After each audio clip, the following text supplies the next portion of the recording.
(14/4/2019) నుంచి 24/2019 వరకు కుంభరాశి వారికి సంబంధించినటువంటి వార ఫలాలు ఈ రకంగా ఉన్నాయి.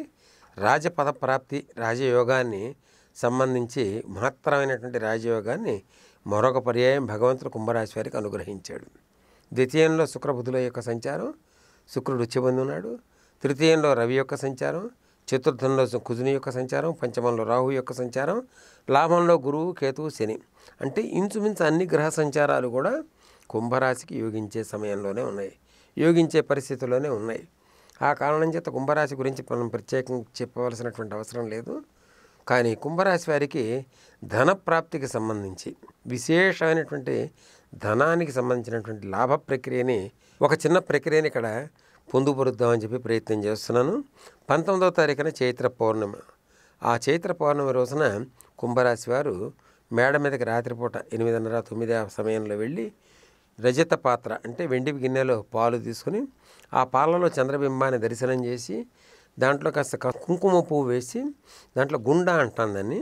గుండ అంటే ఏమంటే దాల్చిన చెక్క, యాలకులు, లవంగాలు, జాజికాయ, జాపత్రి ఈ 5 ద్రవ్యాలని కలిపినటువంటి చూర్ణాన్ని తయారు చేసి ఆ చూర్ణాన్ని దాంట్లో కలిపి కాస్త పంచదార వేసి దాని అంటే చంద్ర దర్శనం అయిన తర్వాత ఆ వచ్చినటువంటి ఆ ద్రవ్యాన్ని తీర్థంగా కనుక తీసుకోగలిగినట్టయితే ఈ వసంత శోభని వారు దర్శించవచ్చు.